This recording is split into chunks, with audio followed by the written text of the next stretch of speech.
At 17, Boris Becker didn't just step onto the Wimbledon grass, he tore apart every limit tennis had ever set for the idea of a genius. He became the youngest Wimbledon champion in history, the first to win the tournament unseeded, a teenage warrior who defeated the most seasoned players with explosive power, thunderous serves like hammer blows, and diving saves that left the center court holding its breath. And that was only the beginning of a string of achievements that made the world bow. 3 Wimbledon titles, 6 Grand Slam singles titles, a US Open crown, 2 Australian Open victories, world number 1, the cornerstone of Germany's Davis Cup triumph, an Olympic gold medal in men's doubles, dozens of ATP titles, hundreds of weeks among the elite of the elite in tennis. Becker didn't just beat opponents. He redefined the way an attacking player could play, the way a match could be turned around through sheer will and pure instinct. American media called him the symbol of European power, the embodiment of the never-back-down spirit, the kid born to stand at the very top. Packed stadiums, endless standing ovations, sponsorship deals, magazine covers, everything came so fast that no one stopped to ask whether the person standing in the middle of all that glory was still a boy, or had already been turned into an icon before he even had time to figure out who he was. And right there, at the brightest peak of the spotlight, the silent pain began to take shape. While the whole world saw only an invincible Boris Becker, he was forced to live a second life, the life of a teenager who was not allowed to feel lost, not allowed to be weak, not allowed to lose. Becker learned to smile for the cameras, learned to stand tall under thousands of eyes, while inside, he carried the constant fear that if one day he stopped winning, he would no longer be loved. His true strength wasn't only in the match-winning shots on court. It was in holding together every single day 2 people who must never collapse into each other. The legend everyone worshipped, and the very real, very young, the very lonely person quietly wrestling with the pressure, the expectations, and the emptiness that victory could never fill. And for 30 long years, Becker lived inside that contradiction, fighting not only for titles, but to survive in 2 parallel worlds, where glory was the blinding light on the outside, and real willpower was the ability to keep walking forward when no one could see the quiet cracks spreading deep within.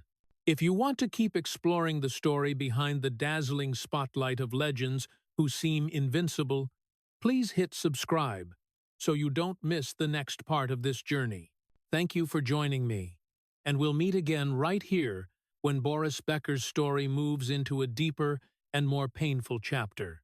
Right after the moment the whole world started calling Boris Becker a phenomenon, his life quietly slid backward into a place few people could see.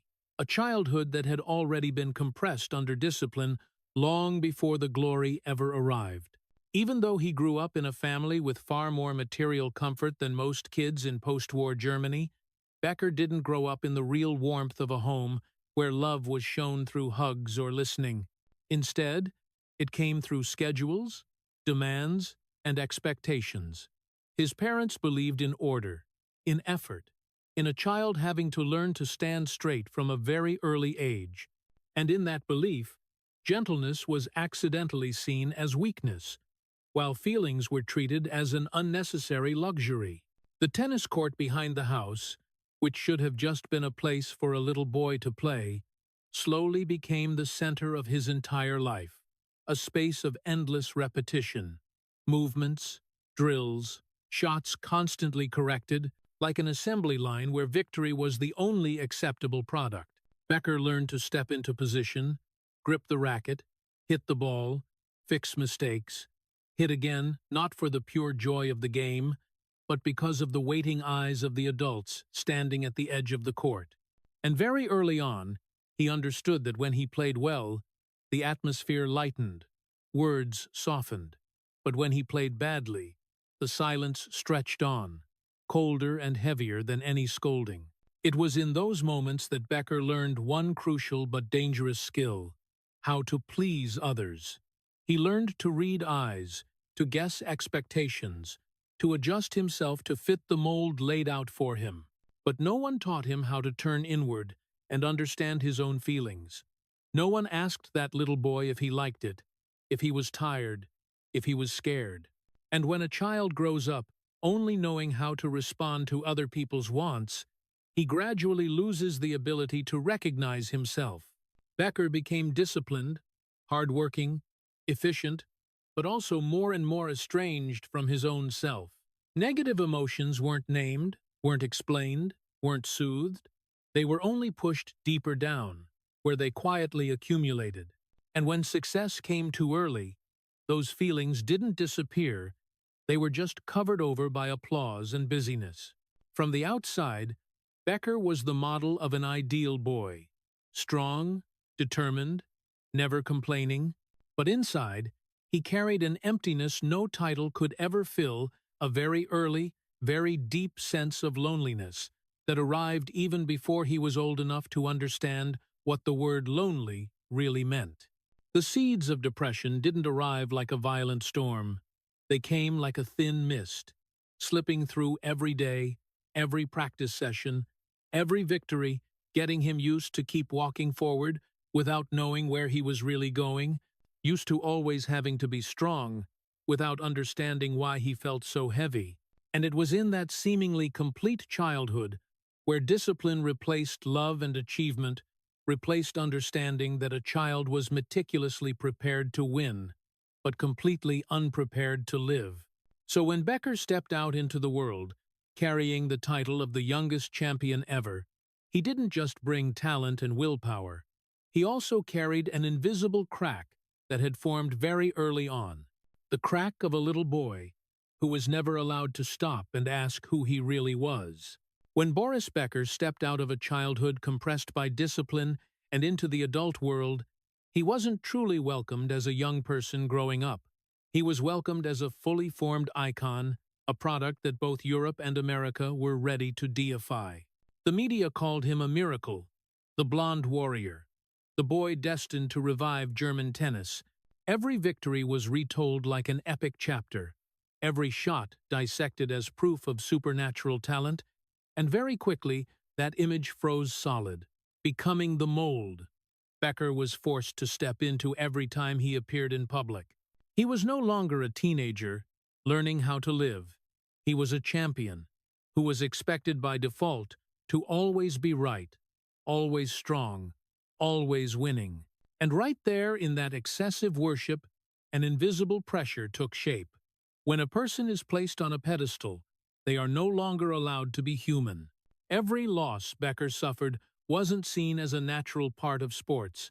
It was interpreted as decline, as a betrayal of expectations, as a warning that the miracle might be fading. Newspaper headlines began to shift in tone, from admiration to doubt, from praise to scrutiny, and Becker slowly came to understand that in this world, he was only fully loved when he won. When he lost, a cold silence would descend. There was no room for mistakes, no time to adjust, no one asking what he was going through, because what they needed was an invincible Becker, not a human being struggling with himself.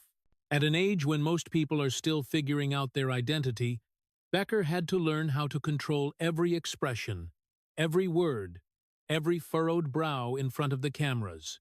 He began hiding exhaustion, hiding confusion, hiding even the sadness after losses that should have been overcome with just a pat on the shoulder, because he understood that if he showed weakness, the story the world loved would collapse, and when the story collapsed, he would be left behind. It was from that point that Becker started training a new survival skill, not on the court, but in life. The ability to conceal emotions, to smile at the right moment, to answer smoothly in front of the press, to stand tall at ceremonies, while inside the emptiness grew more and more distinct. Those long nights in strange hotel rooms, where the cheers had long since faded, Becker sat alone, no racket in hand, no audience in front, and for the first time had to face the silence of himself, a silence no one had ever taught him how to fill. The double life began forming not through a conscious decision, but through quiet adaptation. By day, he was the Boris Becker of television, of the courts, of the standing ovations. By night, he was the Boris Becker, who didn't know how to name his own feelings. A young man carrying an unspoken question in his heart. If one day he stopped winning, would he still have any value? And that very separation pushed him further and further away from himself. The more successful he became, the wider the gap grew between those two people. The better he got at playing the hero, the more clumsy he became at simply being himself. And while the whole world kept demanding more titles, more victories, no one stopped to listen to the signals of fatigue coming from inside him. No one asked what a young champion needed besides winning. No one thought that behind that familiar smile was a person slowly running out of fuel. And when someone lives too long under constant observation but never truly being heard, they learn to survive by wearing a mask. Becker didn't cry in public, didn't complain, didn't turn away from the spotlight. He kept stepping onto the court, kept smiling, kept fulfilling the role the world expected. But deep down, a sense of being lost began to eat away at him, because he realized he was living more for other people's gaze than for himself. And that was the moment the real tragedy began. Not with a dramatic fall, but with the quiet splitting of a human being. As the legendary Boris Becker grew sharper and clearer in the eyes of the world, the human Boris Becker slowly faded away inside his own life. When he stepped out of the phase where the world was still amazed by the emergence of a young genius, Boris Becker was quickly swept into a cycle that no one named but everyone silently accepted, the cycle of relentless peaks, where one grand slam followed another, where each new season didn't start with the question, will he win? But with the unspoken command, how will he win? The packed schedule stretched from Europe to America, from grass courts to hard courts, from the lights of Wimbledon to the scorching heat of the Australian Open. Becker moved constantly, like a machine programmed to win from one court to the next, from one trophy ceremony to the next press conference, with no pause between victories to breathe and no space after losses to recover. Because failure wasn't seen as the end of a match, it was a glitch that had to be fixed immediately. In that relentless spin, Becker had no time to grieve, even the smallest sadness, no time to feel tired, even as his body kept sending warning signals, and certainly no time to doubt, because doubt equaled weakness, and weakness was not allowed to exist in the story of an invincible champion. He lived on adrenaline, on the extreme tension before every match, on the racing heartbeat as he stepped onto the court, on the instant explosion of victory, the energy that propelled him forward without thinking, but that same energy burned away every other feeling, making simple joys feel foreign and ordinary moments fade into blandness. Victory, which once brought a magical feeling at Wimbledon at 17, was no longer pure joy. It had become duty, the condition for everything else to keep existing. Becker didn't celebrate wins because he was happy he did it, because that was what was expected. He didn't feel relief after each title. He only felt the pressure of the next one. In the world he lived in, there was no such thing as enough, only more. Red-eye flights, identical hotels, repetitive practices, interviews with the same questions asked in different languages, everything blurred into one endless flow with no stopping point. And in that flow, Becker gradually lost the ability to feel himself. He knew he was winning, but he no longer felt he was living. Every time a trophy was placed in his hands, the crowd roared, cameras flashed, and Becker smiled by trained instinct. But deep inside, the joy lasted no more than a few minutes before quickly giving way to the familiar emptiness, because victory could no longer fill the void that had formed long ago. It only covered it temporarily, like a thin layer of light over a spreading darkness. His body started to tire. Pains appeared more frequently. But Becker didn't allow himself to stop, because stopping meant falling behind. And falling behind in this world was unacceptable. He kept competing, kept winning, kept maintaining the image of an indomitable champion, while inside, his spirit slowly drained, like a well-being constantly drawn from, but never refilled. No one on his team ever asked if he still loved tennis, because that question seemed no longer relevant. The only thing that mattered was that he was still winning. And, when winning became the sole measure of a person's worth, every other aspect of life was pushed into the shadows. Becker no longer knew whether he played out of passion or out of fear, out of love for the sport or out of dread that if he stopped winning, he would lose everything. That ambiguity made him cling even tighter to the adrenaline of competition, because it was the only feeling that let him forget the questions with no answers. And so, through season after season, title after title, ovation after ovation, Becker kept moving forward stronger on the record books, but more fragile in his inner life. Because when victory no longer brought joy, it also no longer brought healing. It only extended the cycle one more turn in the machine, in which a human being was swept along by his own success, growing further and further from his true emotions, slowly losing the capacity to feel, until even exhaustion became a normal state, and joy, the original reason he first picked up a racket, gradually turned into a faint memory. Becker was no longer sure he could ever find again. As the titles continued to pile up, while his spirit grew thinner by the day, Boris Becker began searching for a refuge he believed would bring balance, and in his imagination, family emerged as a safe harbor that could hold him steady amid the relentless storm of his career. His first marriage didn't come from the mature readiness of a man who knew who he was, but from the need to be anchored, to believe that outside the court there was still a world where he didn't have to win to be accepted. But Becker entered family life with the same mindset he brought onto the tennis court: tense, alert, and always on the defensive. What he brought home wasn't relaxation after the matches, but unresolved pressure, unnamed exhaustion, and the constant fear that he could lose everything if he slowed down even for a moment.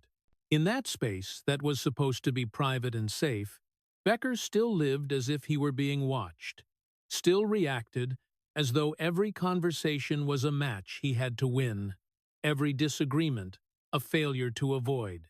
He didn't know how to let go, didn't know how to listen without looking for a way to counter, because throughout his youth he had been taught that listening to himself was a luxury and listening to others was only necessary when it led to victory. The role of husband came to him without a roadmap, and Becker, who had once learned every tactic on the court so quickly, was completely lost when it came to the emotional needs of his partner. He didn't know how to be fully present, didn't know how to share his fears, and certainly didn't know how to admit the weakness he had always tried to hide.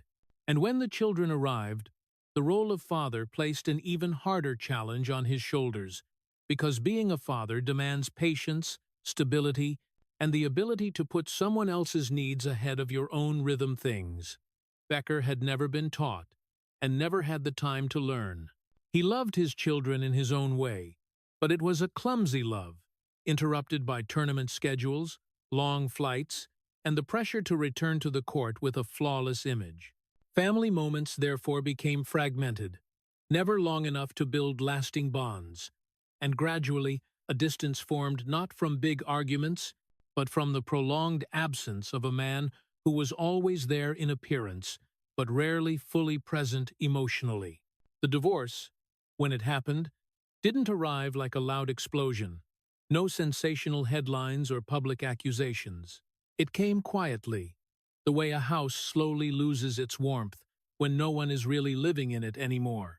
But that very silence left a deeper void than any dramatic breakup ever could, because Becker didn't just lose a family, he lost the belief that he could hold on to anything beyond winning. The feeling of failure, which he had always avoided on the court, now spread into his personal life, silent but persistent. He began to wonder whether he was good at any role other than being a champion, and that question had no easy answer, because everything he had ever done well was tied to a stage an audience, and a clear result. Family life, though, didn't operate by those rules. It had no scoreboard, no trophy ceremonies, no finishing moments to declare victory, only small efforts that needed to be repeated every day. And Becker, accustomed to living in short but intense peaks, found himself lost in a world that demanded quiet endurance. After the divorce, he continued to step onto the court with the familiar image, continued to fulfill the duties of a sports icon. But inside, another layer of confidence had cracked. Because if even family couldn't save him from the emptiness, then he no longer knew what to hold on to besides what he had always done. Keep winning, keep running, keep hiding. And it was in that very moment that Becker faced a painful truth he had never confronted before. Success not only failed to protect his private life, it sometimes exposed even more clearly the voids it could never fill. And when personal roles collapsed without making a sound, the pain didn't explode. It spread. It soaked in deep, forcing a man who once believed he could control everything through sheer will to confront, for the first time, a feeling of helplessness, not against an opponent, but against his own life. After his first marriage fell apart, leaving behind an unnamed void, Boris Becker entered a phase where the boundary between private life and the public spotlight no longer existed, a place where emotional decisions made in a state of mental exhaustion gradually turned into irreversible events. The extramarital relationships didn't spring from arrogance or deliberate betrayal, but from the desperate need to feel alive, to be seen as a human being again, not just a symbol of victory. Yet that very inner fragmentation led him into a situation that no one on his team, no one in his family, and perhaps not even he himself, was clear-headed enough to foresee the consequences of: a child born amid controversy, followed by a prolonged legal and media battle that forced Becker to step into the light in the cruelest way possible, not as a champion, but as a man whose private life was laid bare before millions of eyes. From that moment on, his story was rewritten by people who had never stepped into the loneliness of a hotel room after a match. The media, which had once lifted him up as the moral icon of the sporting spirit, now changed its tone, calling him a hypocrite, dissecting every detail of his personal life, every individual choice, every old statement dragged back under the harsh glare of scrutiny. And Becker, who was so used to the pressure of the court, realized that no drill had ever prepared him for the feeling of public shame, a feeling you can't counterattack, can't turn around, can't fix with a win. That shame didn't come like a hard blow. It came like slow acid, eating away at self-respect day by day. Because when the whole world stares at your mistakes, you're no longer allowed to correct them in silence. Every attempt to explain gets interpreted as an excuse. Every silence gets seen as an admission. Becker was trapped between two painful choices: speak and be accused of dodging, or stay silent and be condemned by the story others tell. In that period, he didn't just lose control over his public image, he also lost the already fragile sense of self-worth. The respect he once received seemed tied to the perfect image that had now shattered. And when that image broke, he had to face the harshest question: does my value still exist when I'm no longer admired? American and European media, once obsessed with the story of a sports genius, now turned to dissecting his private life like a case study. Long articles no longer talked about tactics or competitive grit. They focused on character, morality, and harsh judgments handed down by people who had never lived under the pressure he had carried since his teenage years. And in that current, Becker gradually withdrew, because every public appearance became a confrontation with eyes that were no longer neutral, no longer admiring, but mixed with curiosity, suspicion, and condemnation. The shame didn't just hurt, it paralyzed his ability to defend himself. When someone feels they've disappointed everyone, they start believing they don't deserve forgiveness, and Becker, who had once fought tirelessly to never lose on court, now no longer knew how to fight in a battle with no rules, no referee, and no finish line. Personal relationships became even more fragmented because of it. Self-trust eroded, and the double life he had once maintained began to crack, because he no longer had the strength to play the hero in public while silently carrying the weight of guilt. Those two worlds collided, revealing a tired, wounded man growing further and further from the invincible image he once represented.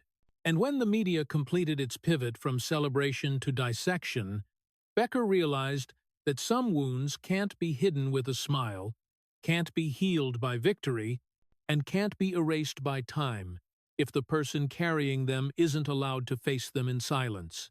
Because from that moment on, he didn't just have to live with his mistakes. He had to learn how to survive under prolonged, judgmental eyes, a challenge no less brutal than any Grand Slam final he had ever walked into. And it was from that point that the human tragedy of Boris Becker moved into a new chapter, one where the pain was no longer kept behind closed doors, but exposed to the world, forcing him to bear it with the very self-respect that had been deeply wounded. When Boris Becker officially left the courts, the event happened much more quietly than the world had ever imagined for a six-time Grand Slam champion. There was no grand farewell ceremony to match the scale of his legend, no perfectly closed final moment, because Becker walked away in a state where even he wasn't sure he had the strength left to stay. And when the door to the courts closed behind him, the first thing that disappeared wasn't the racket, it was the noise that had surrounded him for nearly 2 decades, the cheers, the applause, the calls of his name, the clicking cameras. All of it had been such a familiar backdrop that he no longer noticed its presence until it was suddenly gone. Becker stepped into a life where there was no tournament schedule, forcing him to wake up, no match, forcing him to fight himself, no audience to reflect his worth back to him. And in that emptiness, for the first time, he had to face a long, quiet room where there were no roars to fill his thoughts, no adrenaline to push the sadness back, only one person sitting face to face with himself. No more title, no more role, no more clear purpose.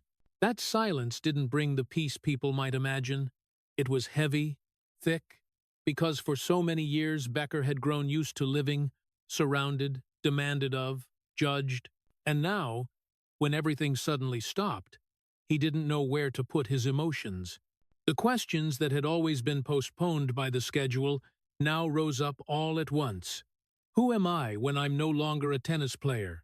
What value do I have when I'm not winning? And what in this life is truly mine? And not just what others expect. Depression, which had once lurked behind the stadium lights, now had nowhere left to hide. It showed up in aimless mornings, in long, sleepless nights, in exhaustion that didn't come from the body, but from the mind. Becker realized he didn't know how to rest, because rest requires a feeling of safety, and he had never truly felt safe within himself, even when standing at the top of the world. With no audience left to witness his strength, Becker no longer had any reason to keep wearing the familiar mask. And when the mask fell away, the wounds accumulated from his teenage years through adulthood came out one by one. The shame from private life scandals, the emptiness after years of living on victories, the exhaustion of always having to appear stable, while everything inside kept cracking. All of it blended together into a fragile mental state that no coach could guide, no drill could fix. Becker was used to facing pressure within the limited time of a match, but depression has no baseline, no changeover breaks. It stretches on, persistent, making him feel like he was losing a match that could never end. The scariest part was that this time, no one stood up to applaud when he tried.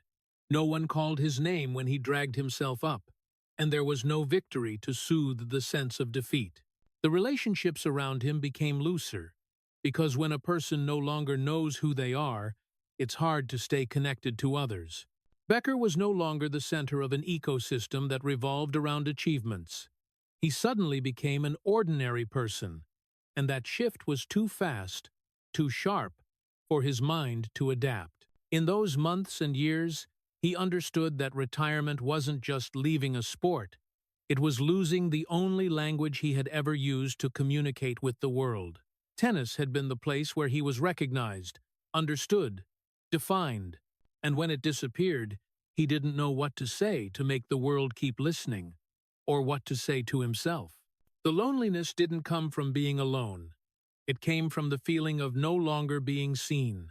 And Becker, who had once lived under the brightest lights, now had to learn how to exist in the shadow of his own life, a place where every question echoed without an answer, where every passing day demanded a silent effort just to get up, not to beat anyone else, but to keep from collapsing under the surrounding sense of meaninglessness.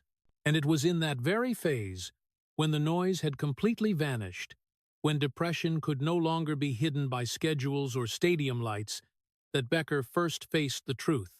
The hardest match of his life had never taken place on the Wimbledon grass. It was happening in the long silence of a room, with no audience, where he had to find his own reason to keep living, while everything that once defined him stayed behind. When the noise of the courts had completely faded, but the echoes of fame still lingered, Boris Becker entered a phase of life that on the surface seemed as brilliant as ever, but inside was more fragile than it had ever been, because he had never learned how to exist without relying on the spotlight. And when tennis was no longer the axis of his life, Becker tried to hold on to at least one familiar thing: the image of the legend, the image the world was used to seeing, and the only image that still let him believe he had value.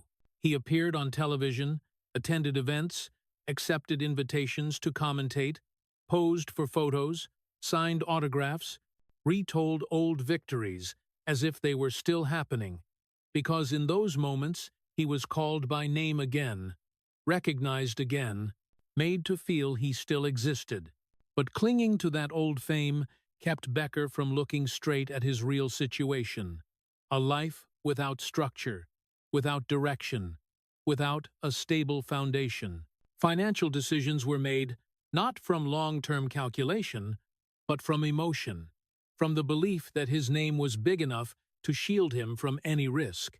Becker invested, spent, signed deals, lent money, made commitments with the mindset of someone who had always won big, always been trusted, but without any control system, without a plan, without anyone close enough to ask the tough questions. Because when you've lived too long in the role of the winner, very few people dare to tell you that you could be wrong. Fame continued to work like a protective shell, letting him appear in public looking wealthy, busy, successful. While behind that shell, the numbers grew harder to manage. Financial obligations piled up, agreements lacked clarity, and a constant unease kept growing. But Becker didn't allow himself to stop and take stock of it all, because stopping meant admitting he was losing his way, and admitting that felt scarier to him than charging forward blindly. The double life he had maintained throughout his playing years now reached its peak in a new form. By day, the Becker of events, of glamorous photos, of victory stories retold with that familiar smile. By night, the Becker of quiet anxieties, awkward phone calls, thoughts he didn't dare share with anyone because if the legendary image collapsed, he didn't know what would be left. The depletion didn't happen suddenly. It happened little by little, like an account being withdrawn from every day without anyone checking the balance. Becker still lived in big spaces, took expensive trips, attended parties where people still treated him like someone special, but the feeling of safety was gone, replaced by constant tension, a vague fear that everything was only being held together by habit and memory, not by solid reality. He kept up that rhythm, not because it brought happiness, but because it helped him avoid facing the emptiness inside, the emptiness that had formed the day he retired and grew deeper after the personal life upheavals. And when someone uses an image to hide instability, they become more and more dependent on that image. Becker could no longer distinguish which needs were truly his and which were just the role he was trying to keep performing for the world. In this phase, warnings appeared here and there, but never loud enough to force him to stop, because every time a crack showed, fame stepped in, opened another door, created another opportunity, and Becker kept believing he could figure it out the way he used to on court. Just one more effort, one more bold decision, one more step forward, and everything would be fine. But life off the court doesn't operate by the logic of sports. It has no next match to correct mistakes, no scoreboard to tell you if you're ahead or behind, and Becker, used to the instant feedback of victory, didn't realize he was gradually losing the ability to assess reality. The mounting mental exhaustion made him more prone to less clear-headed decisions, and each such decision widened the gap between the outside and the inside, between the legendary image and the person running out of steam. But he kept going because stopping required a kind of honesty he didn't have the strength to face at that moment. The honesty that he was exhausted, that he needed help, that fame was no longer enough to protect him. And so, Becker lived off his old fame like someone breathing on memories each passing day, held together by what used to be. While the future grew hazy, the foundation shook, and the double life was no longer the split between court and hotel room like before. It became a deeper divide between a dazzling image the world still believed in and a person inside slowly running out of both energy and faith. A dangerous state because it lets everything look fine until nothing is strong enough to hide it anymore. And when that shell of fame began to crack, Becker would have to face the consequences of living too long on the light of the past without having built a real anchor for the present. When the shell of fame that once shielded every instability began to crack, the truth about Boris Becker's financial situation emerged in a way that could no longer be delayed, not through a dramatic collapse, but through a series of notifications, filings, and cold numbers, each one tearing away the illusion that the glow of the past was still strong enough to protect him. Bankruptcy didn't arrive like an unexpected accident. It was the result of years of living without control, countless emotional decisions made in a state of exhaustion, and repeated beliefs that tomorrow fame would open yet another door.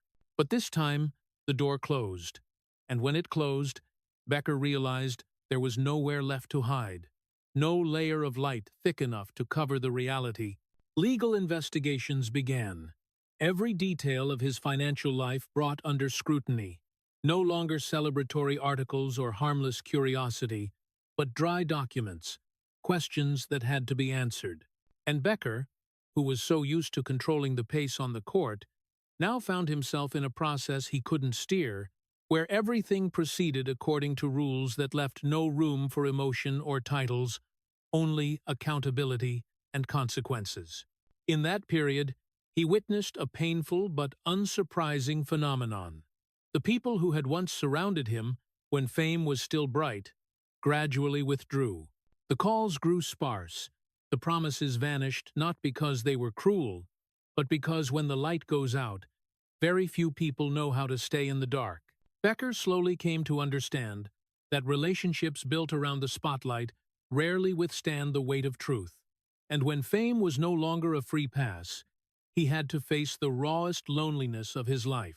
With no protective circle left, no team strong enough to handle every crisis backstage, no right to stay silent and still be understood, Becker stood before consequences that, for the first time in his life, he couldn't reverse with willpower or instinct.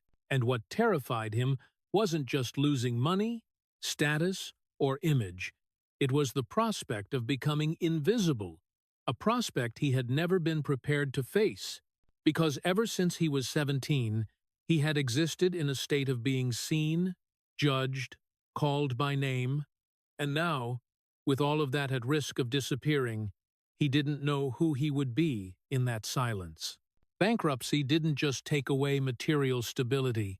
It took away the story Becker had told himself for so many years, that he was still the winner, that every difficulty was temporary, that his name was big enough to overcome anything. And when that story collapsed, he was forced to look straight at the reality that some matches can't be won with old experience, can't be fixed with one explosive play, they can only be endured and paid for. The legal pressure, media scrutiny, and society's shifting gaze made Becker shrink back. He no longer appeared with that familiar confidence, no longer retold old victories like a shield, because this time, the past was no longer a source of strength. It became a painful counterweight, reminding him of the gap between what he once had and what he was losing. In those months and years, he had to learn to live with the feeling of being doubted, questioned, and viewed as an example of downfall, something he had avoided at all costs while he was still competing.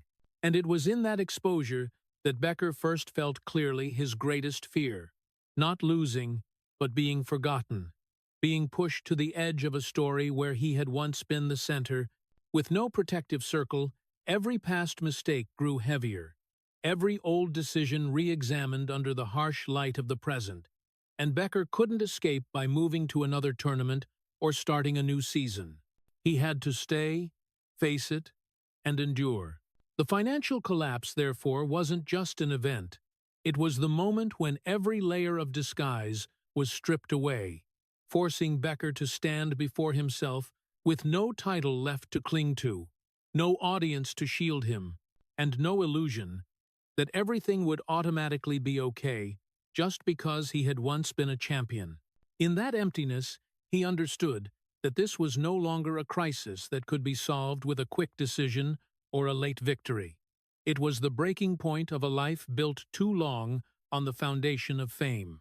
And when that foundation fell, the only thing left was the naked human being behind it, forced to find his own way to stand steady in a world that no longer called his name, no longer waited for him, and no longer forgave just because of what he had once achieved.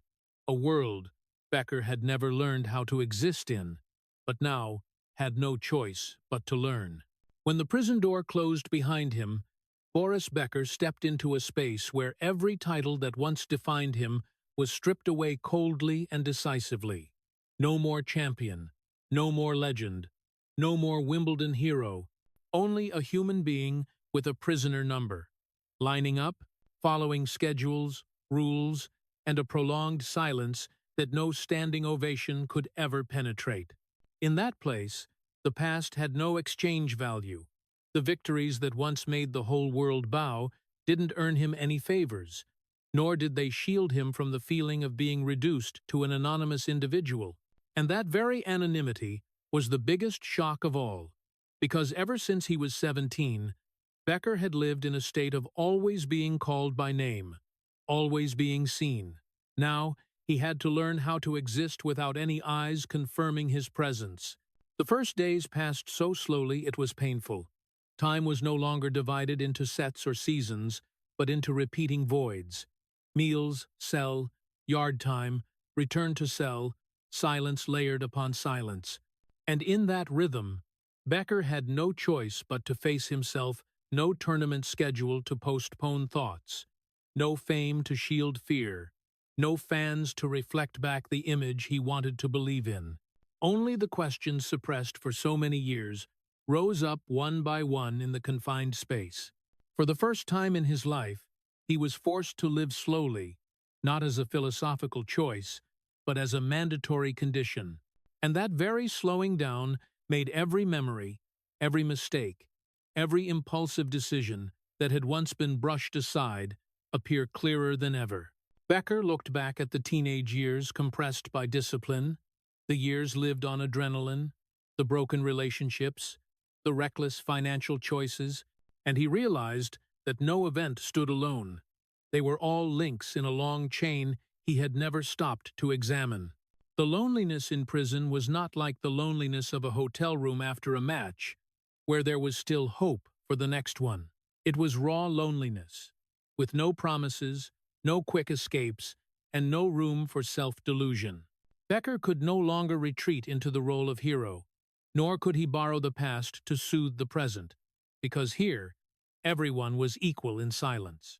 And it was in that equality that he learned a lesson no title had ever taught him.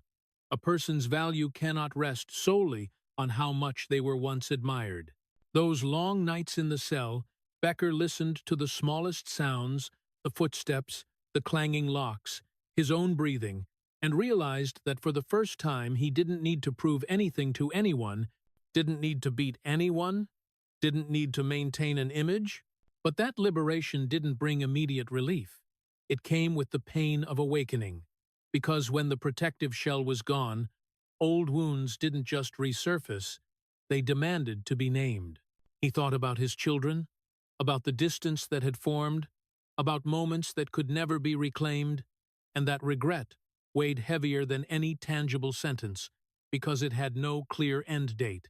In prison, Becker was no longer the center of the story, and that very fact forced him to rewrite his own story in a different way. Not a story of victories, but a story of responsibility, of consequences, and of the ability to stand firm when no one outside was cheering. The prolonged silence didn't make him disappear, but it stripped away every remaining illusion, leaving behind a tired, wounded man who was also, for the first time, honest with himself. Because when there was nothing left to lose except himself, Becker began to understand that the hardest match of his life wasn't about winning another title. It was about learning to accept the person he had become, with all the mistakes, all the limitations, and all the things that could never be reversed. And in that very place where no one knew who he once was, where no one cared how high he had once stood, Becker faced the rawest truth of his life. Only when fame disappeared completely did he have the chance to see the real person behind it, a person not fully healed, but still with the opportunity to keep living without needing to hide behind the glow of the past. When he left prison, Boris Becker didn't step out as someone set free, but as a human being carrying the full weight of everything that had happened, because some doors, even when opened, don't lead to light on the other side, but to responsibility. And for the first time in his life, Becker didn't try to run from it. No more roundabout explanations, no more anger directed outward, no more familiar excuses that the pressure had pushed him too far, that the media had been too harsh, that the system hadn't protected him the way it should have.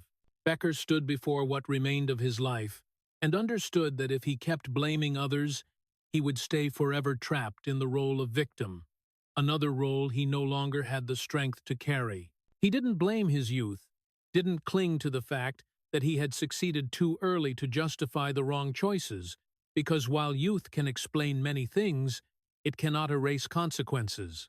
And Becker, for the first time, accepted a hard truth. What happened wasn't just a chain of accidents beyond his control. It was the result of decisions he himself had made in moments when he chose emotion over clarity, speed over slowing down, and fame over sustainability. Taking responsibility wasn't a symbolic act. It was a long, conflicted inner process. Because every time he admitted a mistake, Becker had to face the shame he had once tried so hard to avoid, the feeling that he had let everyone down, that he had tarnished an image generations had believed in, and that hurt more than any outside criticism ever could. But it was within that pain that a quiet change began to take place. Becker started to distinguish between being judged and taking responsibility, between being labeled and looking inward. He no longer argued about who he once was. He focused on how he would live from here on, a question with no quick answer, but at least an honest one. Learning to live with the stain didn't mean accepting it as an unchangeable part of himself. It meant not letting it define his entire being. Becker understood that the past would always walk with him in society's cautious glances, in biographies that could never be erased. But he also understood that running from the past only made it heavier. So he chose to stay with it, not denying it, not embellishing it, not downplaying it, simply acknowledging that it was part of the story, whether he wanted it to be or not. Responsibility, for Becker at this point, was no longer a legal concept. It became a way of living, shone in the small things, in the way he spoke about his mistakes without trying to soften them, in the way he listened to others' reactions without immediately countering, in accepting that some doors had closed forever because of what he had done, and that not every door needed to reopen for him to keep going. He didn't expect quick forgiveness, nor did he try to reclaim his old image, because he understood that those things cannot be demanded. They can only be given, and sometimes they never come back. What Becker learned in this phase wasn't how to fix everything, but how to live when things cannot be fully fixed, how to keep existing when his story has been rewritten in a way that can't be undone, and how to keep himself from collapsing further while carrying a new label he never wanted: the legend who fell. The silence around him now carried a different meaning, not the terrifying void of disappearance, but the space to slowly piece the fragments back together, without hurry, without chasing a grand comeback. Because Becker understood that life was no longer a match that had to be won. It was a long journey that had to be endured with the highest possible honesty. And in that very honesty, painful as it was, Becker began to find a different kind of dignity. Not the dignity that comes from being admired, but the dignity of daring to stand straight before what he had caused. No hiding, no blaming, no excuses.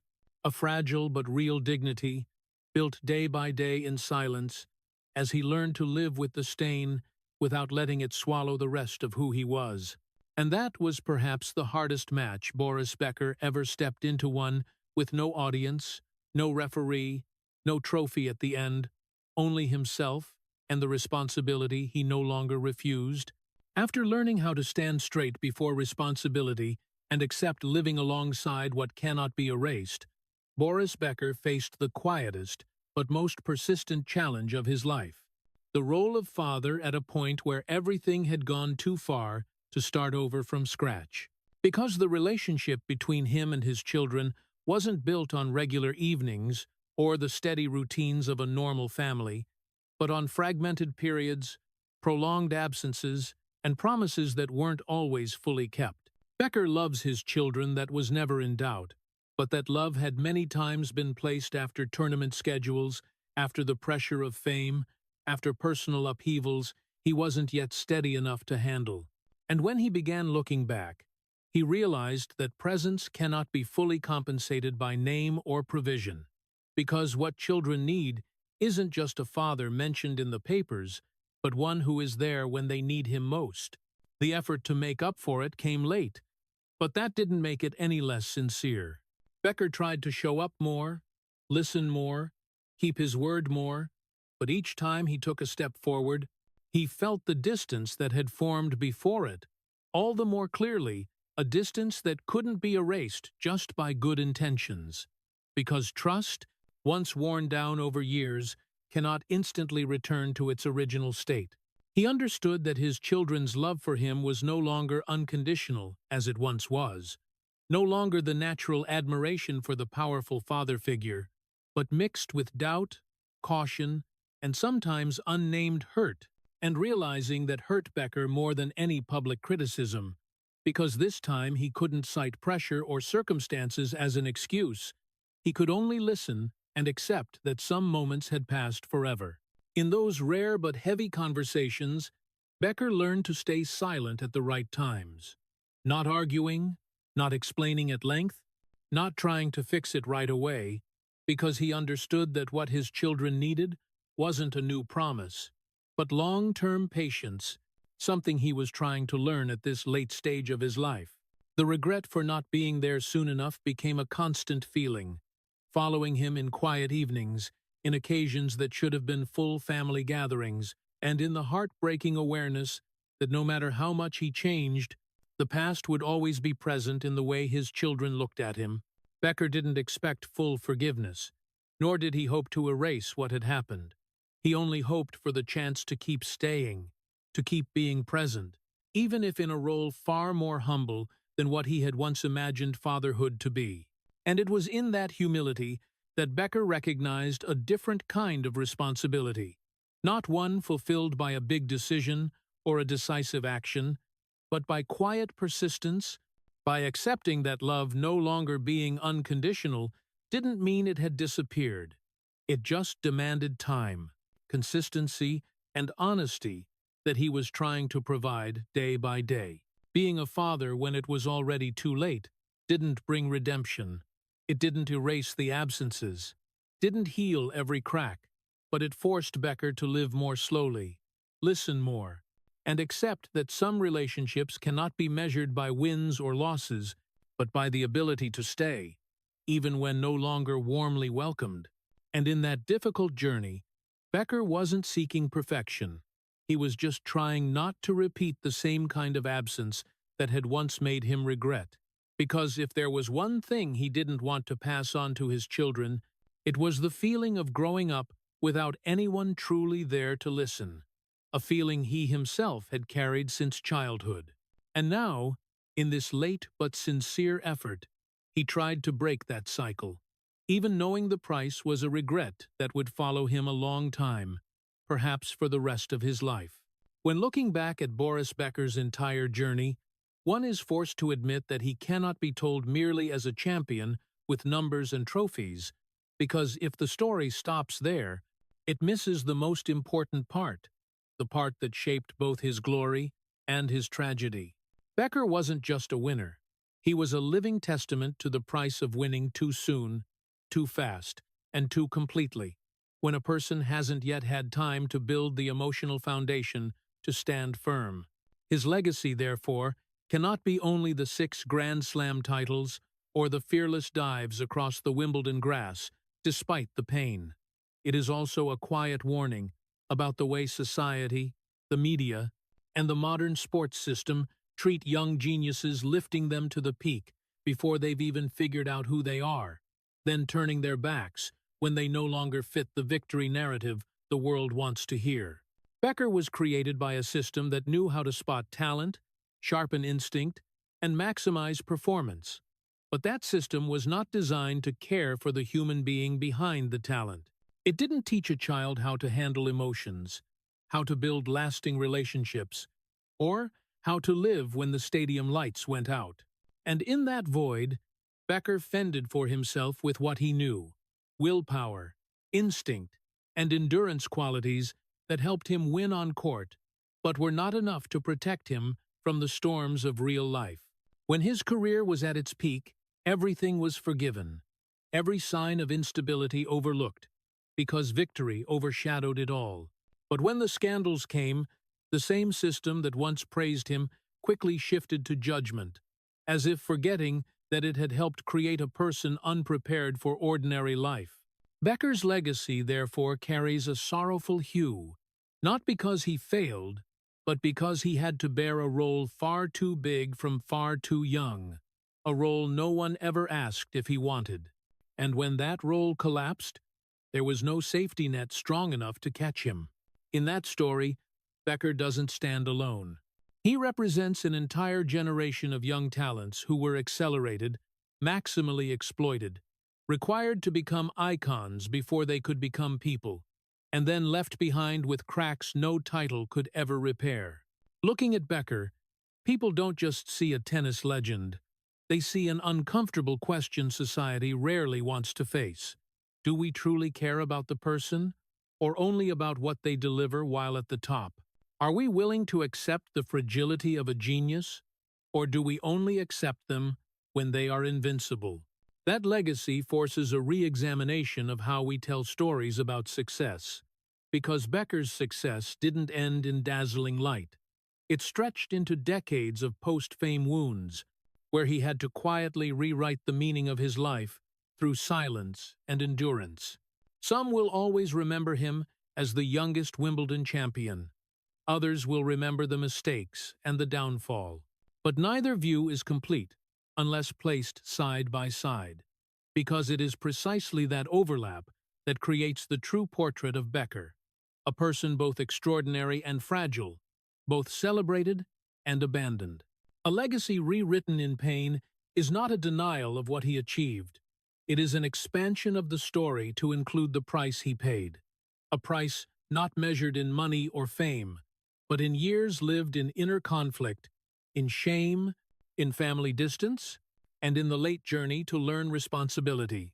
Becker is no longer seen as the perfect icon, but it is precisely that imperfection that makes his legacy more real, more touching, and more unforgettable, because it reflects a truth many refuse to acknowledge: that glory, without accompanying care for the human being, can become the beginning of a prolonged tragedy. And in the way Boris Becker's legacy is told today, it is no longer simply the story of a winner.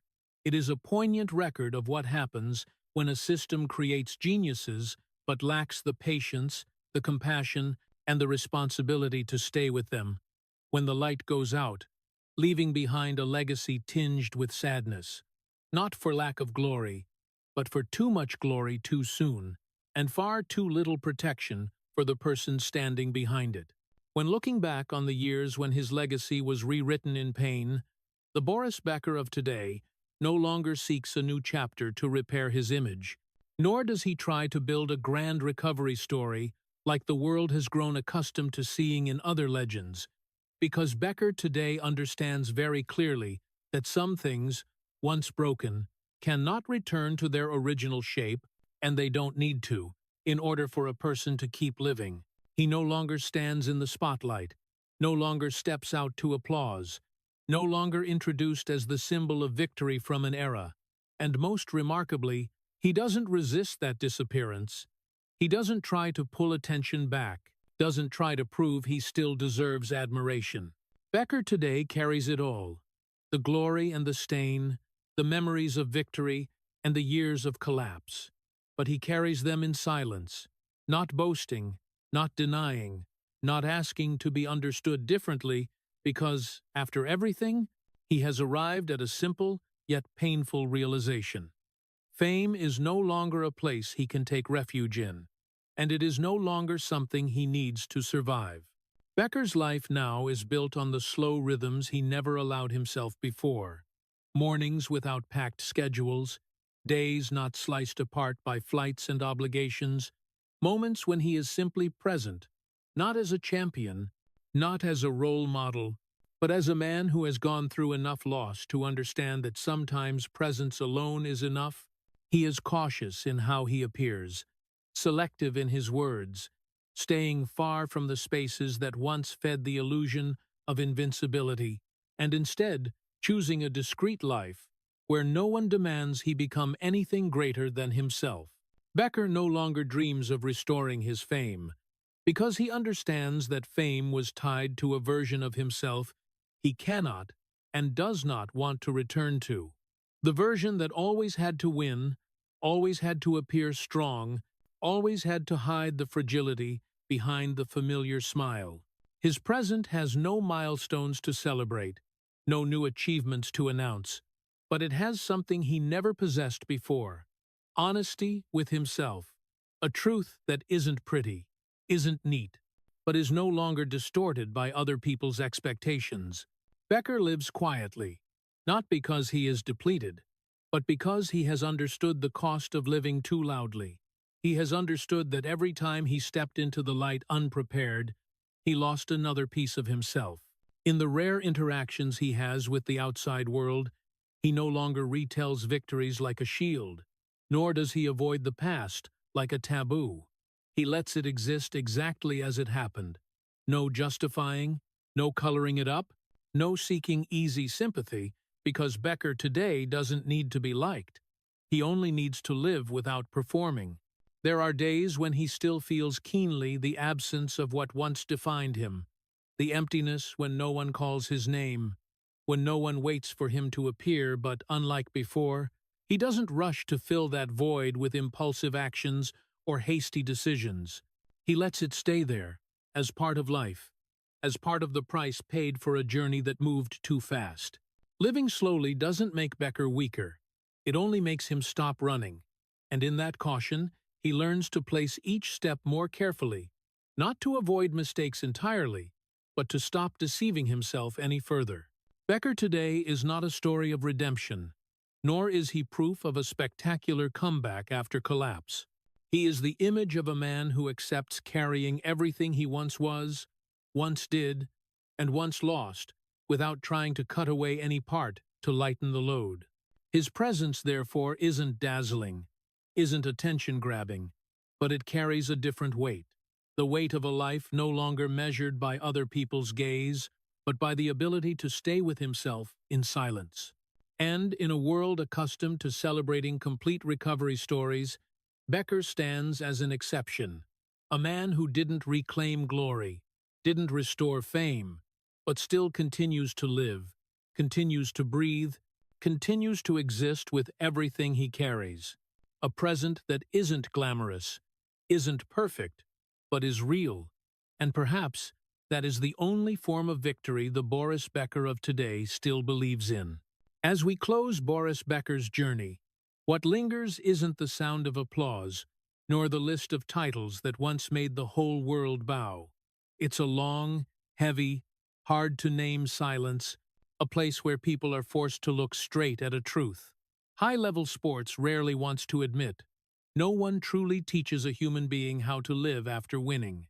Becker went from absolute peak to the depths of collapse not in one moment, but over decades of accumulation, where each early victory pushed him a little further from himself, where each act of worship took away one more chance to be weak, to be wrong, to learn how to grow like an ordinary person.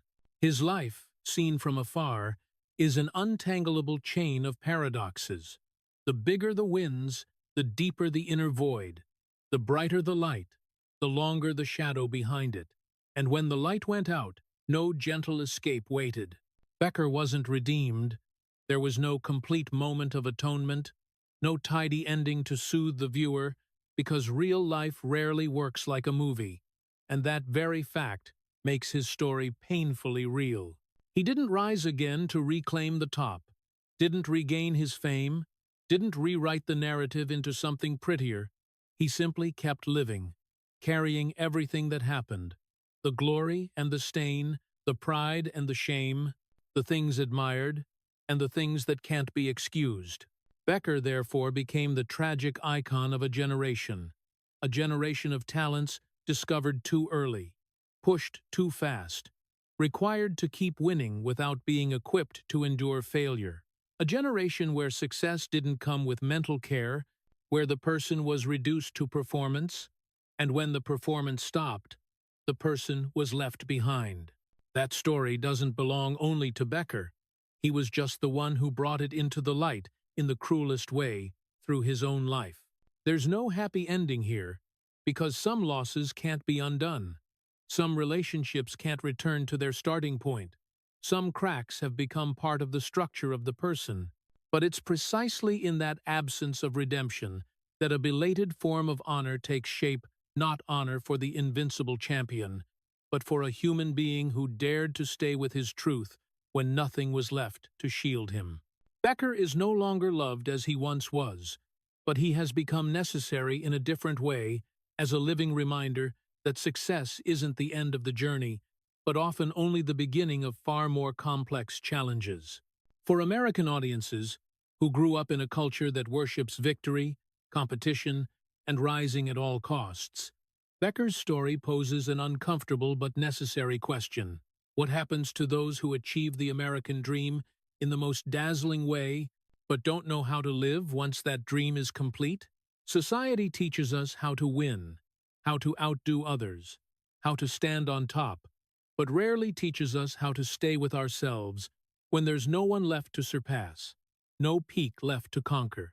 Becker is proof of that gap, a gap that, if not filled with compassion, understanding, and care for the human being, will swallow even the strongest. His life doesn't offer easy comfort, but it delivers a profound and necessary lesson. Victory can take you to the top, but only compassion for yourself and for others can keep you connected to life. No one taught Boris Becker how to live after winning, and he paid the price for that with an entire life of instability. But it's precisely that price that makes his story a different kind of legacy. Not sparkling, not perfect, but real. A legacy that reminds us that people should not be measured by their greatest moment of glory, but by how they exist when that glory has passed. And when the final applause has long faded, what remains isn't the trophies. It's the question Becker leaves for all of us. If tomorrow no one calls our name anymore, will we know how to keep living? When looking back at the entire story of Boris Becker, the emotion that lingers isn't judgment, but a quiet, lingering pain. A pain for a person who was forced to grow up in victory when he was still too young.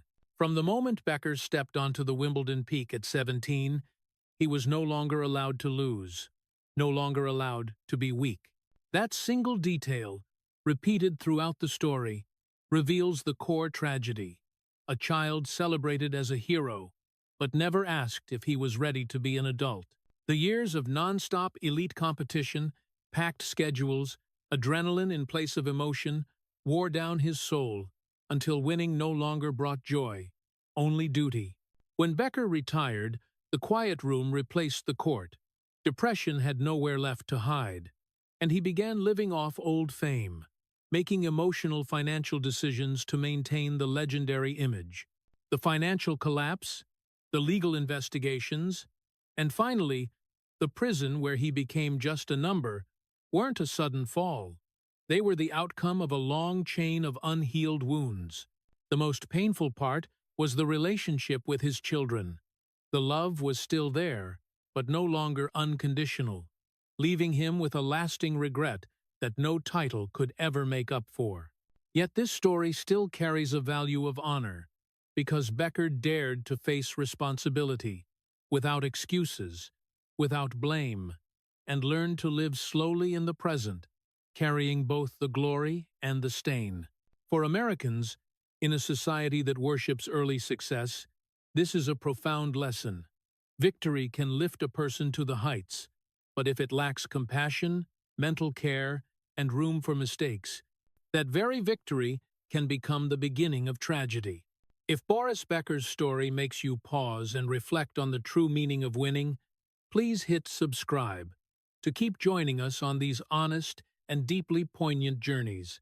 Thank you for staying until the very end, and we'll see you in the next video where we'll continue listening to the stories behind the spotlight that few dare to tell.